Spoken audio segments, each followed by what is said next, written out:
기독교에 대한 우리가 이해를 할 때 세 가지가 참 중요합니다. 첫째는 이제 십자가에 대한 이해입니다. 십자가에 대한 근본적인 이해가 없이는 우리 신앙생활에 변화가 없어요. 두 번째는 사랑에 대한 이해입니다. 사랑.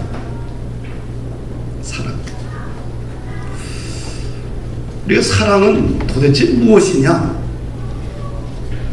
사랑에 대한 그 정의가 좀 필요해요. 사랑은 대상이 있다는 거예요.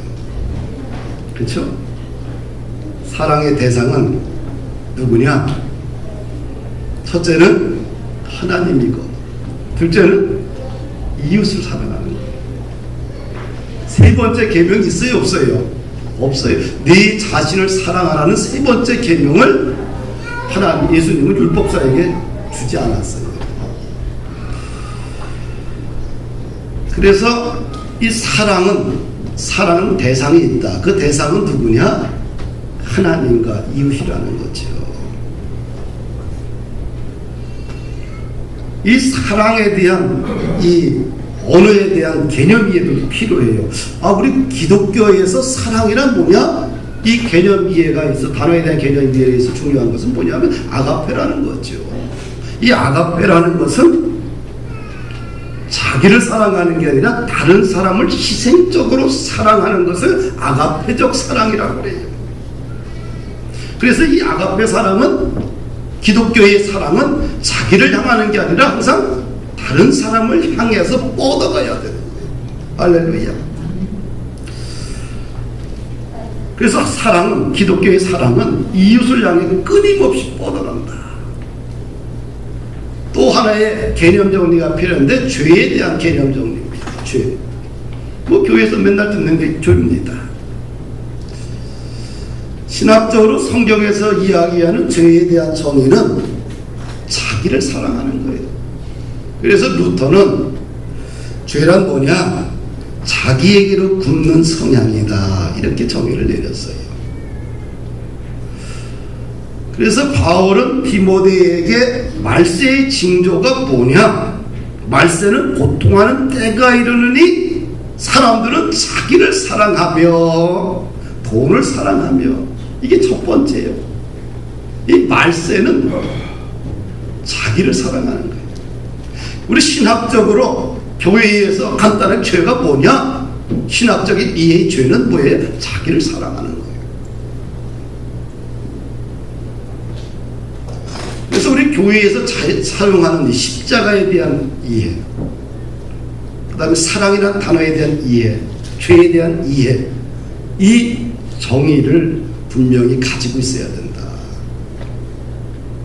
그러면 이 십자가, 사랑, 죄를 갖다가 포괄적으로 모든 문제를 해결할 수 있는 길이 어디에 있느냐? 십자가밖에 없어요. 할렐루야. 십자가의 렌즈를 통해서 하나님의 대속적인 사랑을 볼 수 있고요. 또 십자가의 렌즈를 통해서 사랑이 무엇인지를 알게 되고요.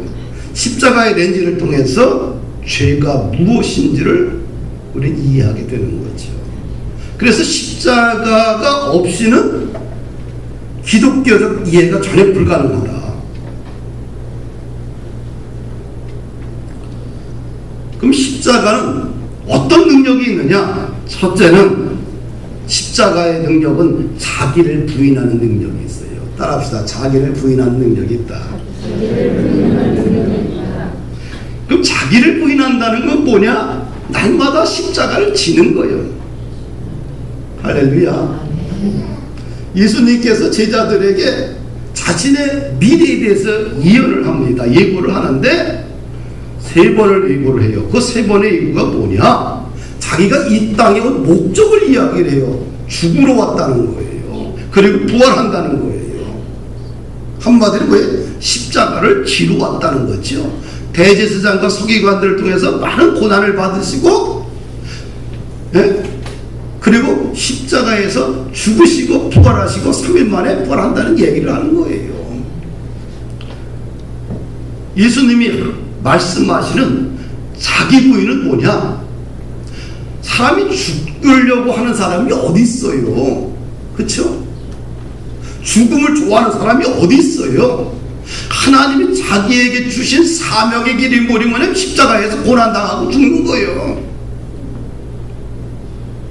근데 예수님은, 사람은 기본적으로 인간의 육신을 갖고 있으면 죽는 걸 선택하는 것이 쉽지 않습니다. 그래서 십자가의 능력이 첫 번째는 뭐예요? 자기를 부인하는 거다. 그래서 제자들에게 내가 십자가를 진다, 너희도 십자가를 지는 것이 제자의 길이라고 이야기를 해요. 로마서 8장, 마가복음 8장 34절에 보니까 아무든지 나를 따라오려거든 자기를 부인하고 자기 십자가를 지고 나를 따를 것이다. 그래서 자기 부인이라는 게 뭐냐? 십자가를 지는 거다. 근데 한 번만 지면 좋겠는데 이거 매일매일 져야 돼요. 이게 힘든 일이에요. 기본적으로 기독교는 죽어야 사는 거예요. 그러니까 자기를 부인하는데 어떻게 부인해야 되느냐? 십자가를 지고 살자. 그럼 자기를 부인한다는 거에 또 그 안에 어떤 뜻이 또 하나가 있냐면 세속적인 삶을 포기하겠다는 의미가 담겨져 있어요. 세속적인 삶을 포기하겠다. 우리 기본적으로 우리 인간의 성품은, 옛 성품은 뭐예요? 세속적인 자아를 따라가요. 죄의 모습을 좋아합니다. 우리에게는 아담과 하와의 죄성을 물려받았어요. 그렇죠? 그 죄성들이 있어요. 가만히 있어도 사람은 악한 일을 합니다. 기본적으로 우리 인간은 자기를 부인하지 않고서는 죄를 따라 살아갈 수 있는 습성밖에 없어요. 우리가 기독교인으로서 수준 높은 차원의 윤리의식을 갖는 것 중요해요. 날마다 자기 부인해야 돼요. 초기 기독교인들을 일생 동안 연구한 사람이 있어요. 이 사람은 아무것도 연구하지 않았어. 초기 기독교인들의 삶만 연구한 사람이 있어요. 평생 동안 연구한 학자가 있는데 에든버러 대학교의 명예교수였던 렐리 허타도 교수예요. 이 사람은 뭘 연구했냐? 초기 기독교인의 삶만 연구했어. 그러니까 300년 이전. 예수님이 돌아가시고 나서 서기 40년경에 기독교인들이 한 1000명 정도 됩니다. 1000명으로 시작을 해요. 그리고 100년 때, 100년이 지나자마자 기독교 인구가 한 1만 명. 그리고 한 300년이 되자마자 기독교 인구가 500만에서 600만으로 급성장합니다. 당시 로마의 기득권층은 이 신흥 종교를 미신이라고 생각을 했어요.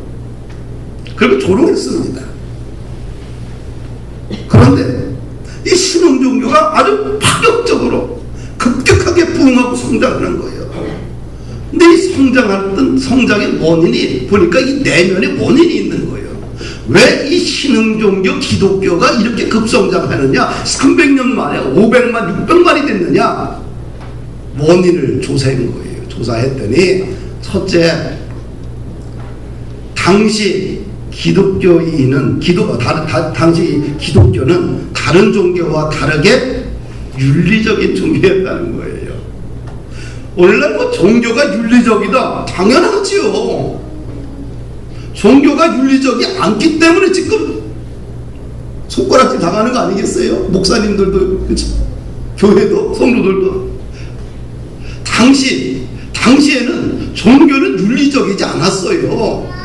당시는 이방 종교가 로마에는 다 신들이 많았는데, 종교가 많았는데, 다신 국가이기 때문에 신이 많았는데, 그 신은 뭐냐?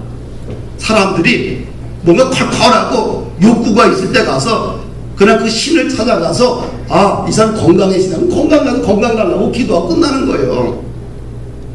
근데 기독교의 종교는 그런 종교가 아니라는 거지요. 어떤 종교였냐? 다른 종교와 다르게 종교적인 책임을 강조했어요. 윤리적인 삶을 강조했고요. 사회 실천을 강조했어요. 그러다 보니 그 당시 지성인들로부터 야, 이 기독교는 정말 다른 종교와 다르구나 그러면서 영향력을 갖게 된 거예요. 할렐루야. 아멘. 우리가 기독교에 대한 이해, 십자가에 대한 이해 중에 가장 중요한 것은 자기 부인하는 거예요. 자기 부인은 뭐냐? 세속적인 삶을 포기하겠다는 날마다의 결단이 있어야 되는 거겠죠. 초기 기독교의 또 하나의 특징을 보니까 체계 종교였어요. 기독교는 읽고 공부하고 수집하고 유포하고 의견을 낳는 텍스트를 가지고 공부했던 종교입니다. 당시 초기 기독교를 보게 되면 뭐 예배당도 없고요, 교회도 없어요, 아무것도 없어요, 제사장도 이런 아무것도 없는데 믿음을 가진 사람들이 모여서 예수의 말씀을 읽고 나누는 종교였다는 겁니다. 그래서 당시 300년 이전의 기록물이 문헌이 한 200종류가 넘는데 그 양이 방대합니다. 뭐 로마서 같은 경우만 해도 7101단어로 구성되어 있어요. 그래서 그들은 모여가지고 성경을 필사합니다. 필사를 해서 다른 사람들이 그걸 전해주는 거예요. 그리고 모여서 그 말씀을, 예수님의 말씀을 읽고 함께 나누고 그걸 갖다 다른 사람에게 전달하고 모여서 같이 공부하고 체계 종교였어요. 오늘날 왜 기독교가 인문학에 밀립니까? 지성인 하게 되면 인문학을 얘기해. 성경 얘기 안 합니다. 성경하면 뭔가 뒤떨어지는 게 이건 완전히 잘못된 거겠죠. 왜 그럴까요? 기독교는 세계 종교예요. 공부하는 종교입니다.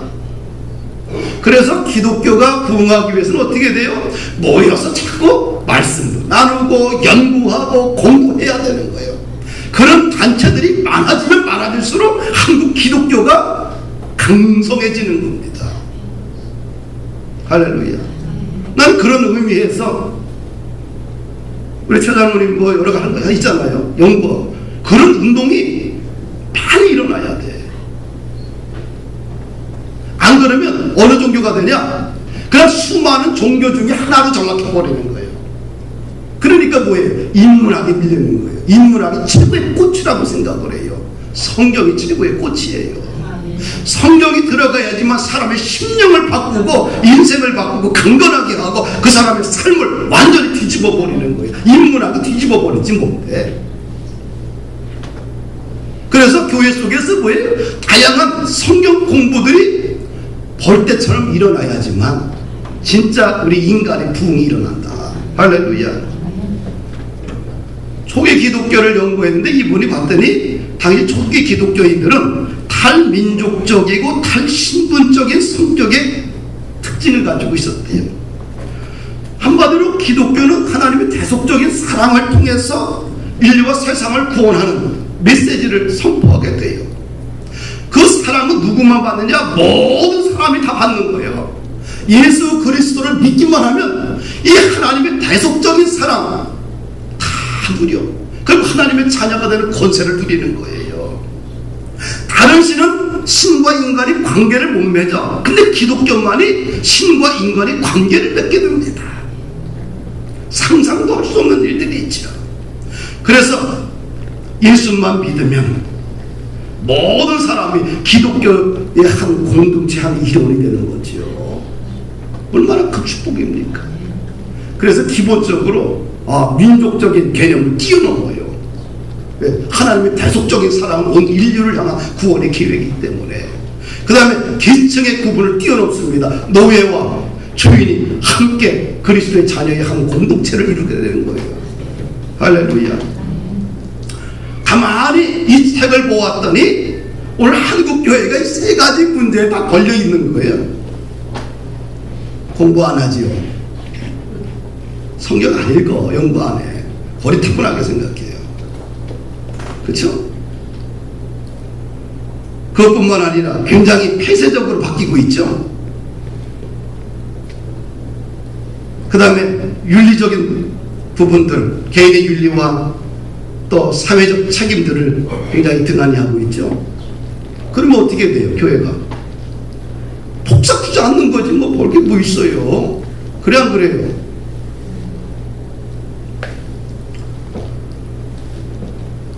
교회에 대한 이해 중에 가장 중요한 이해는 십자가와 사랑과 죄에 대한 이해인데, 이 모든 것이 십자가의 렌즈 속에 다 갇혀 있는 거예요. 그래서 십자가를 통해서만 교회는 능력이 회복돼요. 그 십자가 속에 뭐가 있어요? 자기를 부인하는 거예요. 또 십자가의 능력 또 하나가 뭐가 있냐면 자기를 긍정하는 능력을 부어 있어요. 십자가를 바라보고 그 십자가가 나의 십자가가 되게 되면 어떤 생각이 바뀌냐? 사람이 성품이 바뀌어요. 밝아져. 자기를 부정하는 게 아니라 긍정적으로 자기의 내면과 삶을 바라보기 시작하는 거예요. 아, 나의 어둠이 아니라 나의 밝은 면을 자꾸 잘하는 거예요. 할렐루야. 성경을 보십시오. 인간에 대한 하나님의 생각은 뭐예요? 다 밝아요. 어둠은 누가 줘요? 다 사단 마귀가 주는 거예요. 하나님이 인간을 창조하셨습니다. 누구의 형상대로? 자기의 형상대로 창조하셨는데 마귀의 형상이 아니라 하나님의 형상대로 창조했어요. 얼마나 밝아요. 그리고 그 인간에게 복을 주셨는데 생육하고 번성의 땅에 충만한 성장하라는 복을 주셨어요. 그 다음에 어둠의 세력을 정복하라 복을 주셨어요. 그 다음에 다스리라, 섬김의 리더가 되라는 복을 주셨어요. 어둠이 있어요, 없어요? 없어요. 아브라함을 갖다가 우상 숭배하고 있던 아브라함을, 죄악 속에 있던 아브라함을 끄집어서 하나님께서 그에게 사명을 주셨습니다. 떠나라. 그리하면 내 이름을 창대케 하고 너를 복의 근원이 되고, 너를 축복하는 자를 내가 축복하고 너를 저주하는 자를 내가 저주하고 너는 모든 민족의 복의 근원이 될지라. 뭐 어둠이 있어요, 없어요? 없어요. 거라사 지역에 한 청년이 귀신 들렸습니다. 예수님의 자기 이해를 보십시다. 인간에 대한 이해. 거라사 지방에 귀신 들렸어. 어디 살아요? 무덤에 살아요. 제정신이 아니요. 옷을 벗고 있어. 칼로 자기 몸을 자해합니다. 소리를 고래고래 질러. 인간이 아니요. 근데 그 인간을 찾아갑니다. 우리는 인간은 아니라고 보는데 예수님은 그걸 인간으로 보는 거예요. 찾아가셔서 귀신을 내어 쫓아요. 근데 그 귀신이 어디에 들어가요? 돼지에게도 들어가요. 2천마리 돼지가 몰살당해요. 2천마리 돼지보다는 귀신 들려서 아나무인인 그 한 사람의 영혼이 더 귀한 거야. 그래서 천하보다 귀한 것이 인간이다. 예수님이 인간에 대한 자기 이해가 굉장히 밝습니다. 그렇죠? 예수님을 만난 모든 사람들 보십시오. 다 회복이 일어나잖아요. 문둥병장도 회복시키고요. 그 다음에 창녀도 예수님의 머리에, 자기의 머리로 예수님의 발과 발을 다 닦게 하고요. 거부하는 사람 없어요.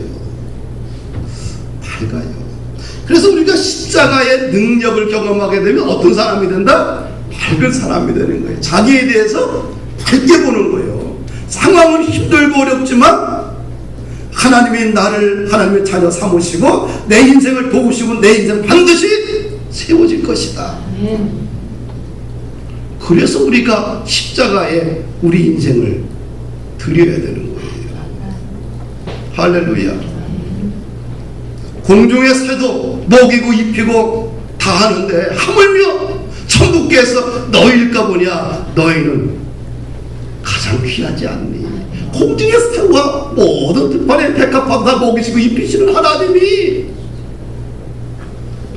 나의 창조자인 너희를 버리시겠느냐? 그것보다 귀하지 않느냐? 예수님도 인간에 대한 이해가 어때요? 굉장히 미래지향적이고 창조적이고 긍정적이죠. 그 십자가는 이런 능력을 가지고 있다.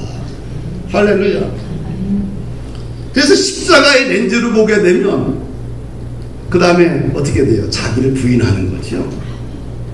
그 다음에 자기를 나는 괜찮은 사람이요. 나는 반드시 회복될 수 있어.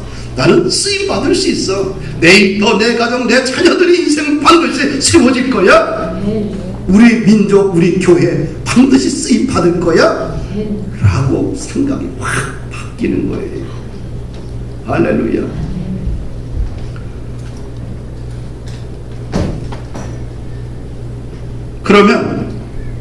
그러면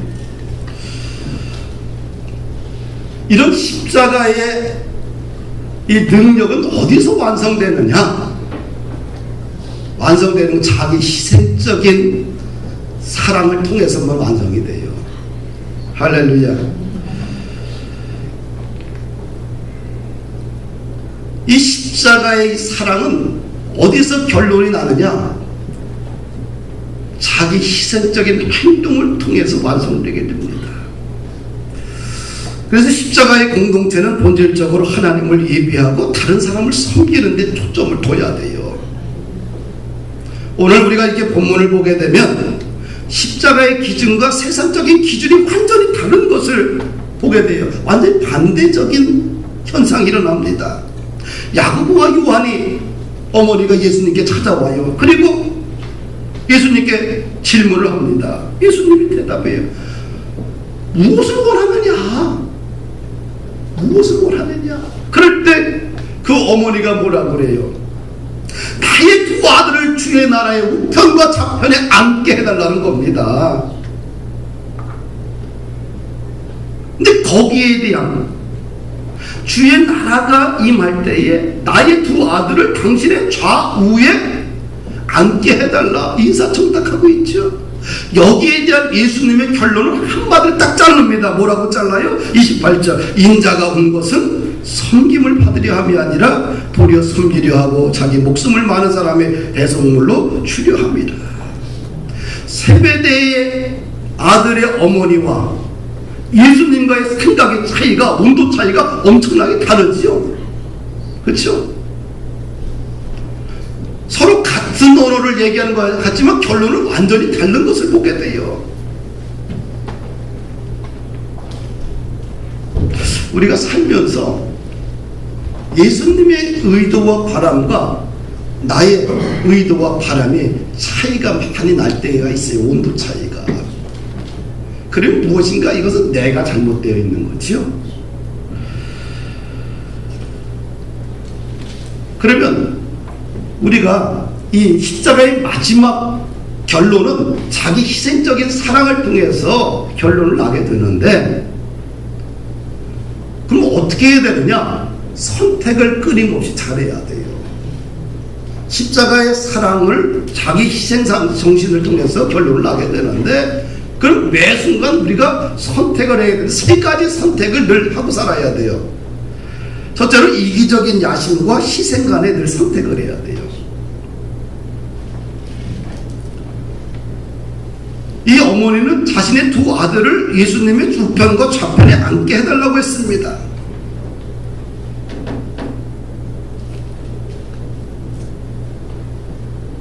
근데 예수님은 내가 온 것은 뭐라 그래요? 섬김을 받는 것이 아니라 도리어 섬기려 하고 목숨을 주려고 이 땅에 왔다고 그래요. 우리가 선택을 할 때에 이기적인 야심을 선택할 거냐, 아니면 희생, 섬을 선택할 것이냐, 항상 결론은 뻔해요. 두 개 중에 한 길이요. 이건 가정사에서도 마찬가지예요. 부부관계에서도 마찬가지고 교회에서도 마찬가지예요. 이기적인 야심을 선택할 거냐, 아니면 희생을 선택할 것이냐. 이것은 꼭 큰 문제에서만 그런 게 아니라 작은 삶의 사소한 문제부터 이런 선택의 문제가 있다는 거예요. 예수님은 하늘의 권세와 능력과 위엄을 다 버리고 이 땅에 가장 낮은 종으로 오셨어요. 그리고 자신의 생명을 주셨어요. 그러니까 희생을 선택하는 게 제자의 길이고 십자가의 완성이라는 거예요. 할렐루야. 두 번째는 권력과 섬김 간의 선택을 해야 돼요. 권력을 선택할 거냐, 섬김을 선택할 것이냐. 야고보와 요한은 명예와 권세를 선택을 했어요. 그렇죠? 십자가의 길은 움켜잡는 권력이 아니에요. 십자가의 길은 뭐예요? 섬기는 자리라는 거예요. 할렐루야. 그래서 예수님의 새로운 공동체는 세상적인 원리에 의해서 지배받는 것이 아니라 겸손과 섬김의 원리로 통치하는 새로운 나라라는 것입니다. 그래서 권력을 선택할 것이냐, 섬김을 선택할 것이냐, 늘 일상생활 속에서 우리는 아주 쉽게 그것을 판단하고 결정을 해야 돼요. 이것이 십자가의 완성이니까. 세 번째는 안락과 고난 간의 선택이에요. 누구나 뭘 원해요? 편안한 삶을 원해요. 성가대, 그래 안 그래요? 편안한 거. 누가 고난을 좋아합니까? 고난과 편안함 중에 뭘 선택하겠습니까? 당연히 편안함을 선택한 것이 인간의 속성이에요. 야고보와 요한도 뭐예요? 그의 어머니도 자기 자식 편안하게 살길 원하는 거예요. 주의 나라가 임할 때 내 자식들 당신의 좌우편에 앉게 해달라고 해. 예수님은 슈퍼스타니까. 예수님이 말씀만 전하면 병자가 일어나고 죽은 자가 살아나고 오병이의 기적을 일으키고 바다와 바람도 정복하고요. 안 되는 게 없는 거예요. 예수님의 좌우에 실세가 되게 되면 인생 가만히 우리가 편안하게 우리 자녀들이 살아갈 수 있거든. 그러니까 안락을 요구하는 거예요. 그래서 예수님이 질문을 하는 거예요. 그 형제들에게. 너희들이 내가 마시는 잔을 마실 수 있느냐?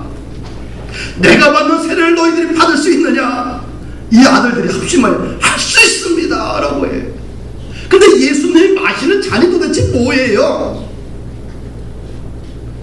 식탁에서 진미 성찬을 만들어 놓고 거기서 포도주 마시면서 즐기는 겁니까? 제자들은 그렇게 생각했을 거예요. 아, 예수님이 늘 함께 모이면 만찬을 하고 거기서 포도주를 마시는구나. 당신이 마시는 그 포도주 내가 죽을 때까지 마실 수 있습니다. 즐겁게. 근데 예수님이 얘기하는 그 포도주는 만찬상에서 먹는, 밥에서 먹는, 즐겁게 먹는 식사의 포도주가 아니잖아요. 예수님이 마시는 잔은 뭐예요? 십자가에서 매를 받으시고 찔리고 고난당하시는 고난의 세례의 잔인 거예요. 할렐루야. 아멘. 사랑하는 여러분들, 우리가 십자가의 길은 뭐냐? 편안함을 추구하는 게 아니라 고난을 선택하는 거예요. 우리가 예수님의 제자가 된다는 것은 편안하게 잘 먹고 잘 살자. 교회 속에서도 그냥 귀찮은 일 하지 말고 그냥 잘 먹고 잘 놀고 잘 살자. 이것을 선택하는 게 아니라 고난의 길을 가는 거예요. 그래야 진짜 제자가 되는 거예요. 할렐루야. 이것이 십자가가 완성되는 거예요. 저는 여러분들에게 짧은 인생을 살면서 늘 어떻게 선택하냐? 편안함보다 고난을 선택을 했어요. 왜? 난 그렇게 보고 자랐기 때문에. 뭔가 명예를 추구하는 것보다는 섬김을 추구했고, 야심보다는 희생을 선택했어요. 왜? 나의 선택의 기준이기 때문에 그렇습니다. 교회를 운영을 하면서 내가 내 나름대로 가치관이 있어요. 나는 성도들 이용하지 않는다. 이것이 내 교회관이에요. 교회의 성장을 위해서, 성공을 위해서, 목사의 편안함을 위해서 성도를 이용하지 않는다. 왜? 우리 아버지한테 그냥 자연스럽게 물려받았어요. 왜? 우리 아버지가 항상 당하는 거예요. 목사님들에게 당하고 장로님들에게 당하고 하여튼간 일자무식이었으니까 맨날 당하는 거예요. 그걸 보면서 내가 혹시 목회자가 된다면 되진 않을 거지만 된다면 나는 성도들을 이용하지 않겠다. 교회 17년 하면서 여러분들에게 짐을 떠맡긴 적 있어요? 없어요. 그냥 기도하면서 목사 하나님 내가 책임지겠습니다. 우리 부부가 책임지겠습니다. 다른 교회 내가 이력서 넣는 적 봤습니까? 쳐다도 안 봐요. 왜? 갈 데가 왜 없겠어요? 왜 오라는 데가 없겠어요? 무슨 생각을 가져요? 나는 하나님이 이곳으로 불렀기 때문에 여기서 인생 끝내야 되겠다. 꼭 잘 먹고 잘 살고 편안하고 복음을 많이 받고 뭐 이게만 목회입니까? 아니에요. 사람은 기본적으로 안락과 권력 지향적인 명예 지향적인 욕구를 다 가지고 있어요. 그러나 십자가의 길은 십자가의 렌즈를 보게 되면 정반대로 선택하는 거예요. 사랑하는 여러분, 그래서 십자가의 렌즈를 통해서 모든 것이 이 안에서 다 여기서 섞이고 얽혀가지고 여기서 능력으로 나오는 거예요. 십자가를 빼놓고서는 우리는 아무것도 할 수 없다. 말씀을 정리합니다. 한국 교회가 사는 길, 우리 본푸른 교회가 사는 길, 우리 민족이 사는 길 간단해요. 십자가에 대한 정의가 필요합니다. 사랑에 대한 정의가 필요합니다. 죄에 대한 정의가 필요합니다. 복잡하지 않아. 왜 이렇게 복잡해? 간단해요. 그렇죠? 간단한 거예요. 근데 이런 모든 것들이 십자가 속에서 다 융해된다. 그리고 그 십자가의 렌즈를 보게 되면 예수님의 사셨던 그 길을 걸어가는 것이 쉽다. 어렵지 않다. 근데 왜 어렵냐? 십자가를 지기 싫은 거예요. 우리 마음속에 십자가는 늘 희생해야 되고 섬겨야 되고 내려놔야 되고 포기해야 되고, 근데 우리 인간의 욕구는 자기를 사랑하고 자기 이익과 만족과 유익을 위해서 늘 살고 싶어 해요. 그게 더 강하기 때문에 그런 문제가 발생하는 거예요. 우리 본푸른 게 공동체 여러분들, 명절이잖아, 그쵸? 명절 동안 어떤 정신으로 살아야 되겠어요? 십자가의 정신. 이 명절이면, 이게 명절 되면 이혼율이 높아진대. 왜 그럴까요? 마음 상해서 그래요. 왜 나만 희생을 해? 너는 왜 안 하고? 이 작은 사소한 것이 결국은 가정 붕괴로 오고 상처와 상처를 만들어내버려요. 어떻게 살아야 돼? 통 크게 우린 예수님의 제자다. 십자가의 렌즈로 모든 걸 바라보고 극복하십시다. 할렐루야. 왜 아멘 안 해? 할렐루야.